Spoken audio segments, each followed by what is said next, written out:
Assalamualaikum warahmatullahi wabarakatuh. Perkenalkan saya Septi Nisa, mahasiswa Ilmu Komunikasi angkatan 2021 dari kelas B dengan nomor absen B34. Di sini saya akan mempresentasikan hasil mini skripsi saya dengan judul Efektivitas Komunikasi Interpersonal antara orang tua dan anak pada mahasiswa salah jurusan. Jadi di sini udah ada cover.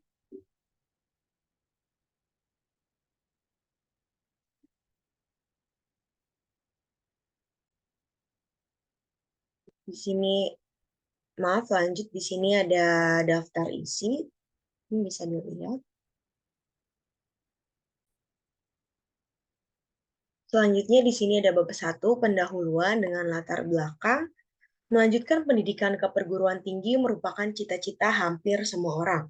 Namun untuk masuk ke titik itu tidaklah mudah. Selain harus mencapai kampus mana yang akan dituju, pemilihan jurusan juga dianggap sebagai hal yang harus diperhatikan betul oleh para calon mahasiswa. Dengan banyaknya pilihan kampus dan berbagai macam jurusan yang ditawarkan, serta kurangnya mengenal diri, membuat mahasiswa salah-salah memilih jurusan dan berakhir merasa salah jurusan. Sedangkan perkuliahan yang harus ditempuh paling sedikit 8 semester ini harus dijalankan dengan sungguh-sungguh guna mendapatkan ilmu yang telah diberikan secara serta mendapat capaian akhir yang memuaskan.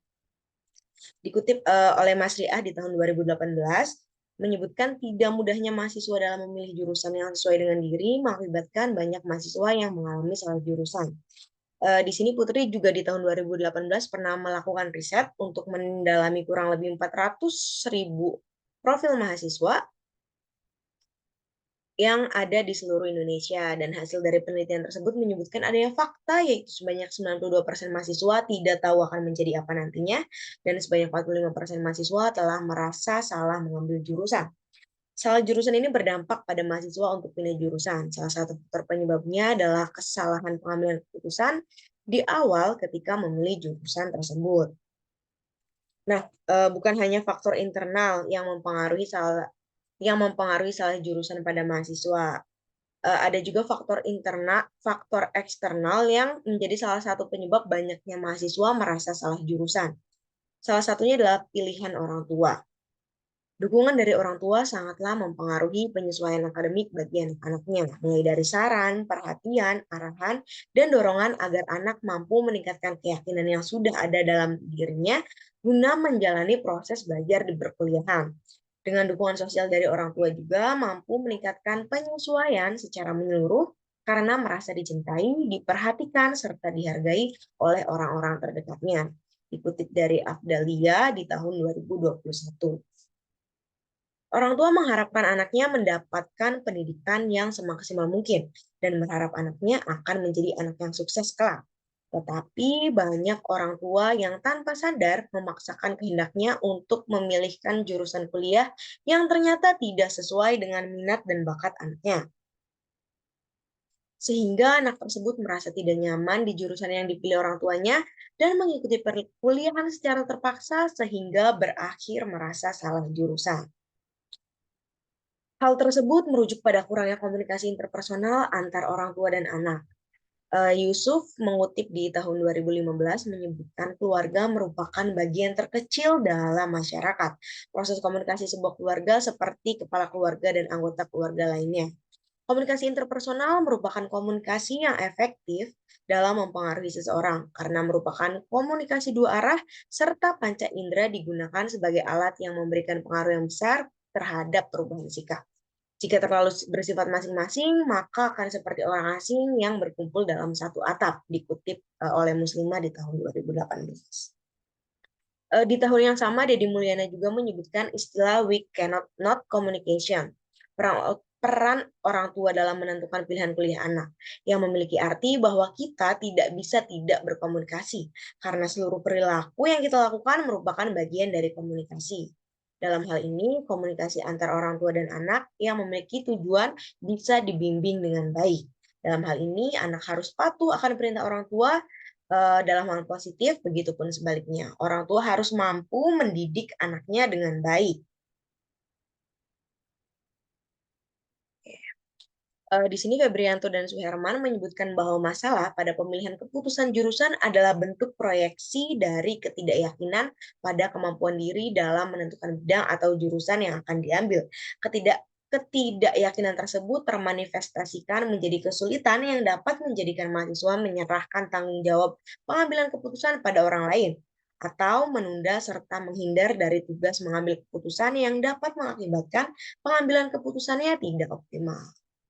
Selanjutnya di sini ada rumusan masalah. Dari pemaparan latar belakang ditemukan rumusan masalah sebagai berikut. Yang pertama, apakah orang tua berperan dalam pengambilan keputusan untuk menentukan jurusan? Yang kedua, seberapa efektifkah hubungan komunikasi interpersonal antara orang tua dan anak dalam menentukan jurusan kuliah? Dan yang terakhir, bagaimana cara menyesuaikan diri dan bertahan di tengah paksaan orang tua dalam menentukan jurusan kuliah? Selanjutnya di sini ada tujuan penelitian. Maaf, ini maksudnya sebabnya 2.2 ya.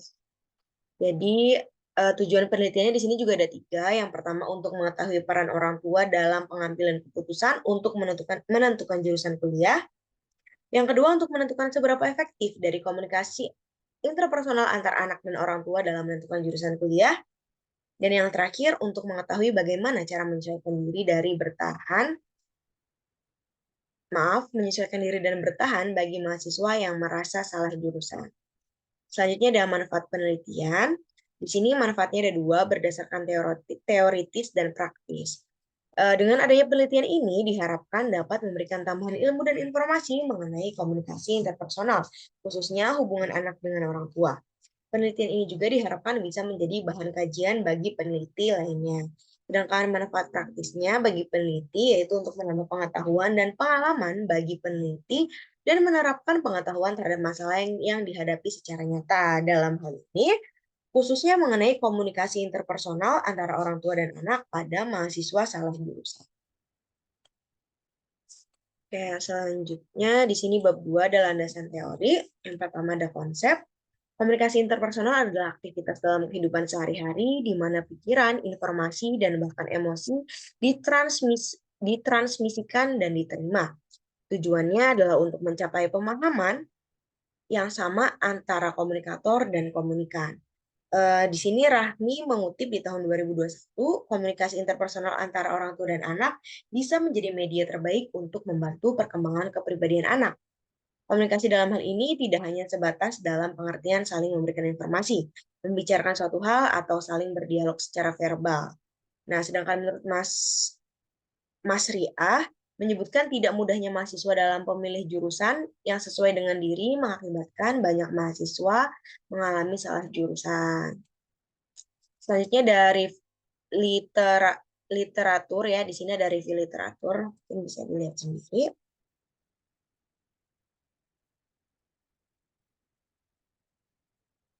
Next, di sini ada variabel X.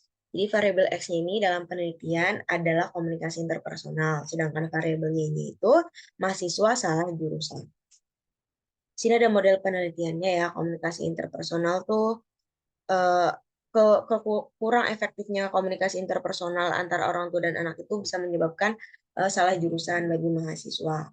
Selanjutnya ada hipotesis teori.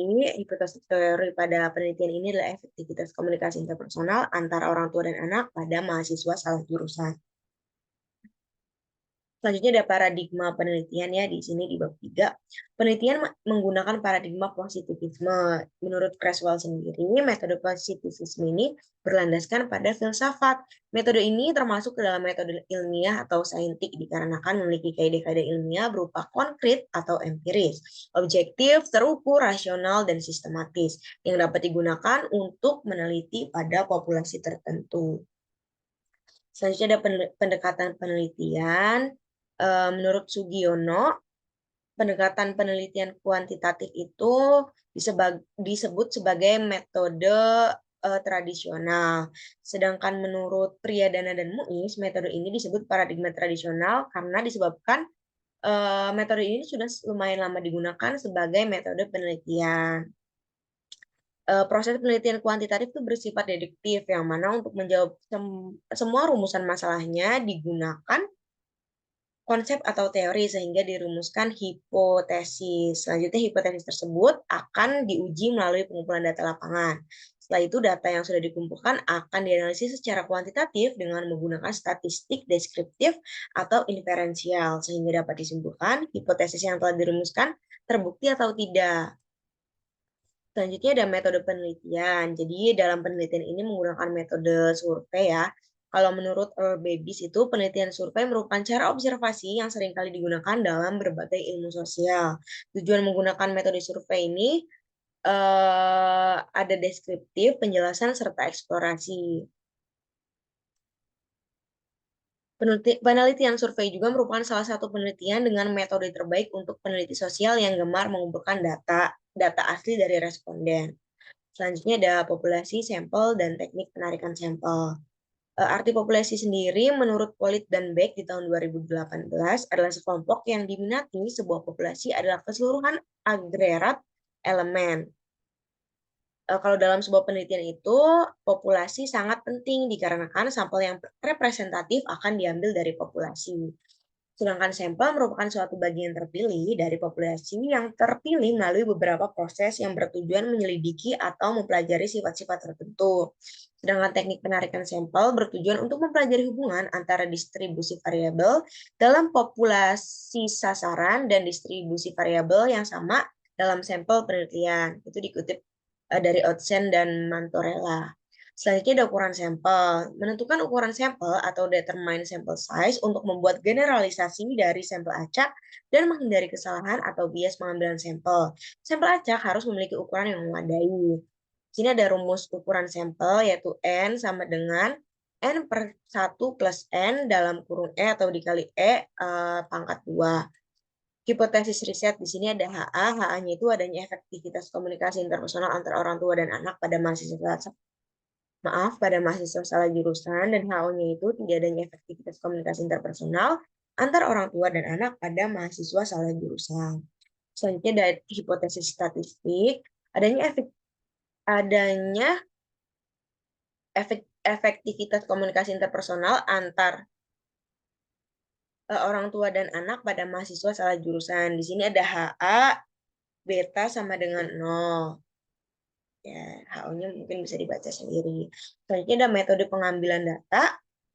Metode penelitian ini berupa kuesioner. Metode survei merupakan metode pengumpulan data dengan menggunakan instrumen kuesioner. Kuesioner di sini berarti mengumpulkan data yang dilakukan melalui pemberian pertanyaan serta pernyataan kepada responden yang bertujuan mendapatkan jawaban daripada responden. Selanjutnya ada metode pengukuran data di 3.9. Yang pertama ada validitas, yaitu merupakan sebuah uji penjelasan seberapa baik data yang dikumpulkan dari instrumen penelitian, dikutip dari Sukmawati dan Putra di tahun 2019. Sedangkan reliabilitas menurut Pasianus dan Kanadi di 2021 merupakan sebuah uji untuk mengukur sejauh mana instrumen memberikan hasil yang stabil serta konsisten dalam sebuah pengujian. Oke, selanjutnya di sini ada metode analisis data. Yang pertama ada analisis data univariat. Jadi univariat itu merupakan analisis statistika yang hanya menggunakan satu variabel saja. Pada metode ini, variabel tersebut dihitung dan dianalisis secara terpisah untuk menghasilkan gambaran yang lebih jelas mengenai variabel tersebut. Sedangkan kalau analisis data bivariat itu adalah analisis statistika yang menggunakan dua variabel untuk dihubungkan atau diuji korelasinya. Selanjutnya ada keterbatasan dan kelemahan penelitian. Penelitian ini pasti memiliki keterbatasan dan kelemahan, diantaranya kurangnya data yang memadai, serta kurang maksimalnya dalam pengerjaan penelitian ini. Selanjutnya ada definisi operasional. Di sini ada variabel X atau efektivitas komunikasi interpersonal antar orang tua dan anak. Dan operasional variabel Y-nya itu mahasiswa salah jurusan karena faktor eksternal dari kurang efektifnya komunikasi antara pribadi, antar orang tua dan anak. Selanjutnya ada operasional konsep. Di sini konsepnya mahasiswa salah jurusan dengan tanda Y ya. Variabelnya mahasiswa yang merasa salah jurusan. Dimensinya kekurangan efektivitas komunikasi interpersonal. Dan indikatornya sebagai berikut dan menggunakan skala Likert. Oke, mungkin bisa dilanjut. Di sini ada daftar pustakanya ya yang saya ambil. Udah ditulisin semua. Sekian presentasi dari mini skripsi yang telah saya buat. Kurang dan lebihnya mohon dimaafkan. Wassalamualaikum warahmatullahi wabarakatuh.